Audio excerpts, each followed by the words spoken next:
Good morning, warm blessings. Hope y'all are well this Tuesday.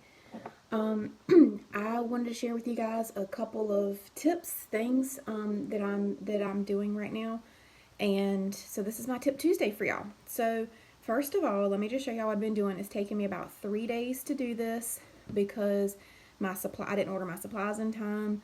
Meaning from Amazon, and my products took a little while to get here. So I kind of was doing my bulk sampling. I planned to do like one and a half full days of like getting it done. Didn't turn out that way. It's taken me about 3, almost 4 days over time because as my things came in is when I did my samples. And so I made a bunch of samples I don't even know how many. It's a lot. At least it's definitely over 100, maybe closer to 150 samples to use for the entire catalog season. So I bulk sample. I know Brandy Vick has mentioned this before, and it's a really good tip to bulk sample your items so that you don't have to do them once a month or every other week, or oh God, she's asking for this sample and I need to put it together really quick, or I have a bag party to go out and I want to put samples in it. Like, let me make those really quick before I can even get my bag party together to give to her. You're already prepared. So bulk sampling is really important, especially at the beginning of a new catalog season. I told you guys this is where a bunch of my tips are gonna all together. Okay, so I told you guys how I was planning on earning the air purifier for half off. And so in July, I had an open party, a catch-all party. It was a link that I sent out to anybody who needed to reorder.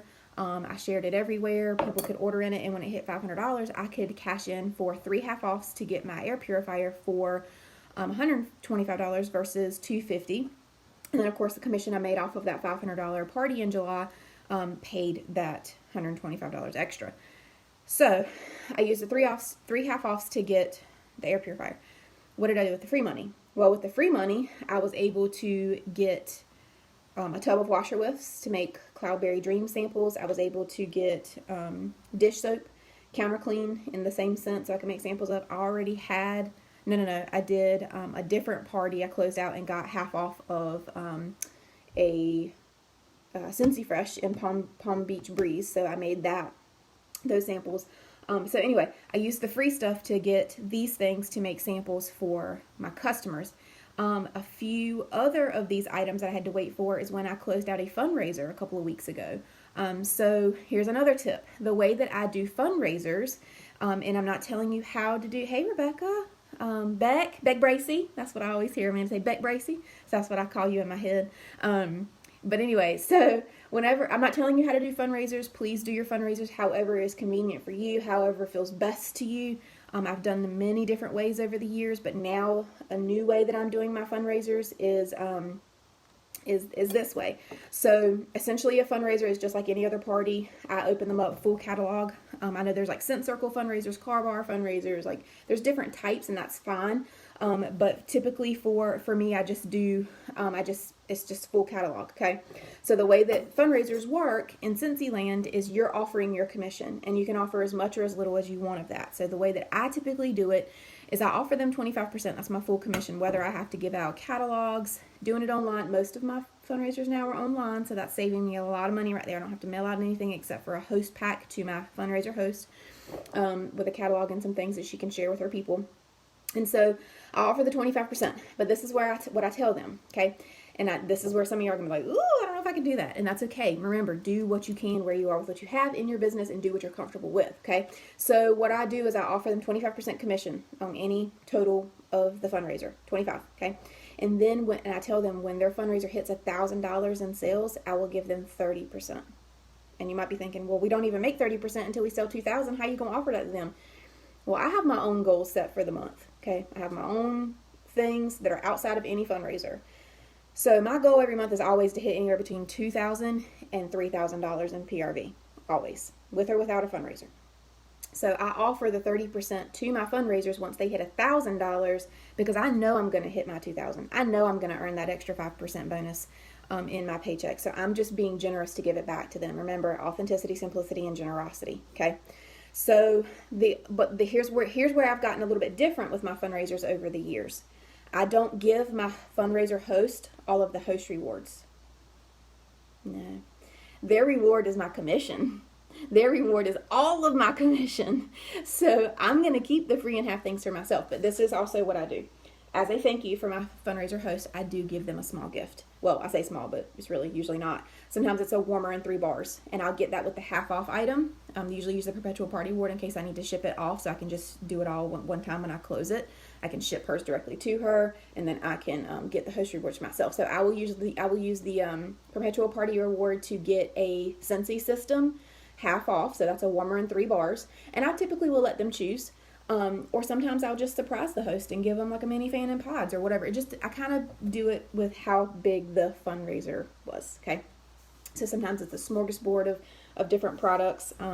But that's something that I do. And then I keep the host rewards for myself to get free and half off things. Okay, girl, get free and half off things that I can turn around and use in my business to make these samples that I was just talking about, and get scent circles to give out for thank yous and things like that. So, or even get stuff for myself, get a brand new warmer. My last fundraiser, I was able to close it out, and I got a $60 warmer for free. Okay, I need to set it up because it's really pretty. So anyway, that's how I was able to get my sampling stuff, products for free and half off, was from my own catch-all party in July and also from this fundraiser. Okay. So that was another tip on how I do fundraisers. Doesn't mean you have to do them that way. The next thing, I want to show you guys how many samples I was able to get. Okay, and so keep in mind that I did not use all of the products. I made 18 dish soap samples. I'm going to make some more eventually. I just got lazy yesterday. This has still got probably this much in it. There's a lot of dish soap left in there. I have fresh samples. I have counter clean samples. I have soak. I have washer whiffs. This is all the wax samples I have. That's it. Y'all see that? That's all the wax samples I have. Okay. Down here, I have these separated because I made prettier labels. Up here, the labels are not so pretty. They're my old labels, so I want to get those out first. These are my new pretty labels. So, this is all full of soak and washer whiffs. Soaks. This is full of, dish soaps, counter cleans, and SCENTSY Fresh. All in here. This whole basket. Okay, so it is a ton of samples, right? All right, so biggest tip with samples. Well, a couple of things. I don't have a lot of wax samples right now because everybody uses warmers and wax. They don't care. My customers are at a place, and your business is going to look different than mine. We know that, right? My customers are like totally okay with smelling these things and ordering wax. Okay, they don't really care so much about the samples. Now, of course, I'm going to make my scent of the month samples, right? I got Scary Good I need to make today. That's what I'm going to do today. I've got some of these I'm probably going to make a few samples of. So these are some of the new ones. That's from my stash that are my favorite. I might make a couple of samples of them, okay? Of wax samples, but I don't make a ton of those anymore. Why? Because I want my customers to try different things. And so that's why I have the SCENTSY Fresh and the Counter Clean and the dish soap. I don't sell a lot of dish soap. Guess what? Because I'm not advertising it. I use it. I just don't advertise it that much. I need to get better about that. So that's a weakness of mine. I know I need to do better about that. Counter Clean, I use it all the time, but I don't talk about it so much. But why? Why is that? Okay, I use my Fresh every single morning when I make my bed. I need to be showing that more often in my stories. Okay, so show what you're using. And then sample those things out when you can. I love whiffs, use them all the time. I love soak, I use it all the time. So I'm sampling those things. So I want to try different things that are not wax samples. So the next tip I have, and this is going to be the last one, I'm going to wrap it up, because I just showed you guys how many samples I have of wax. It's not very many. All of my scent of the month samples, wax samples, get out of my hands. When I take a bar of wax and I make samples out of it and attach them to flyers, and when I run out of flyers, I go on the little Facebook flyer group, and some genius has already made their own flyer, and all I have to do is type my information or stamp my information or label my information on it, and I just print those when I run out and need to have more flyers, and send them out. But I literally, every month, I get every single one of those samples out of my hands. Okay, that's my goal. Get them out of my hands. I don't want them anymore. I want to mail them off to all my customers and all my people. So here's how I make a felt sample. A lot of you all may know this, but I'm going to share it again anyway, because I had somebody ask me the other day, how long does it take me to make felt samples? Because they felt like they were taking hours in the early morning and late at night to get their samples made after they get home from work. And they were like, I feel like that's taking a long time. And I'm like, it is taking a long time. What are you doing? So some people choose to melt down their samples and dip their felt and lay it on wax paper and let it dry, and then they bag it and label it and all the things. And that's fine. I'm not telling you how to do it. It's summer. Stuff's going to melt in transit regardless of whether or not you've already melted it or not. So I'm just going to let nature help me. And so I have I have felt from Walmart that I've just cut up into uneven squares because your girl doesn't care. and neither do my customers. That is something I have asked them. They literally do not care. And this is a square that I will put in the bag, just like so. So this is what I do for each of my samples. Of course, I have a little system, so I may do all of this first, and then do all of the cutting next, and then do all of the labeling next. So I have like a little system. So felt goes into the bag. I take a knife or a veggie cutter. Okay, this is a very thin knife. This is my favorite kitchen knife. It is nothing special, but it cuts amazingly well anything. But this vegetable cutter, you can get it pretty much any food section store of a store. Cuts really well too. And I just cut very thin slices. So this is thicker because it's the edge. This is probably not one I would mail out unless it's melted a little bit first. Or I will take my knife, turn it over, and let's even it just a little bit. So yeah, it's a little bit of a hump, but it'll still ship for a stamp. Then I just stick it right inside this bag like this. It's in front of the felt. And guess what? When I put it in the mail right now, because it's 91 degrees outside in North Carolina, when I ship this to my customer, by the time it arrives to her, it's going to have melted mostly to the felt. So my job is done. And of course, I'm going to label it and all the things. So this is how I make felt samples. I'm not doing much melting anymore. And if you find joy in melting samples, and we're going to talk about this during our all consultant call, I think, coming up in September, but do the things that bring you joy. I actually like making samples, so this is an important part of sample making. Sample making does not make you money. It's not an income producing activity. Some people call them IPAs. Making samples is not making you money. Doing this is not making me money. What makes me money is getting all these samples out the door into my customers' hands. And third part, so you make the samples, you get the samples out. The third part is you must follow up with them. So you need to have some kind of system of how you're tracking your samples.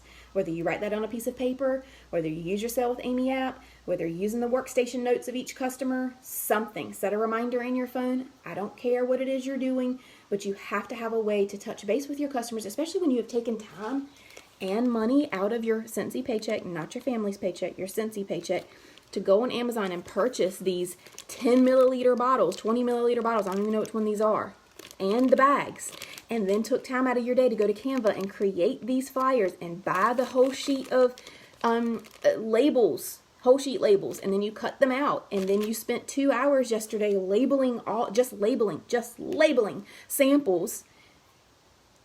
You kind of want that sample to make you some money.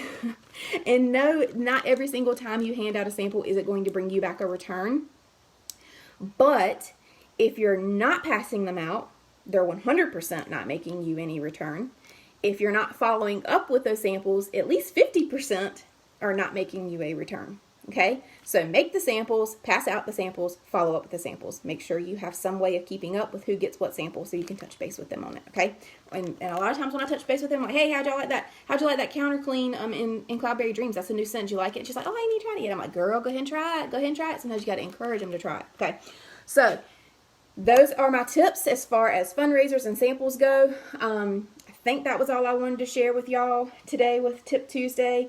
If you're making samples, if you're like, Katie, cool story, but I do mine quite differently, please share that. Please share that. My opinion, my perspective is not the only one on this page. There are over 100 and some of you guys on this page right here, and there's probably 80 of you that are watching this over the next couple of days, and you're afraid for whatever reason to share what it is that you do in your business. Don't know why, but I'm asking you to please be brave and step out of your comfort zone and share something with us. It doesn't have to be a live video, but it can. It doesn't have to be pre-recorded, but it can. It doesn't have to be a picture, but it can. But just share with us what you're doing. I promise, you are inspiring people when you share what you are doing. You may not inspire them to make samples the way that you do, but you might inspire somebody to be like, oh, she posted? Oh, I can post too. I want to post too. Everybody can post, whether you want to or not, or whether you actually do it.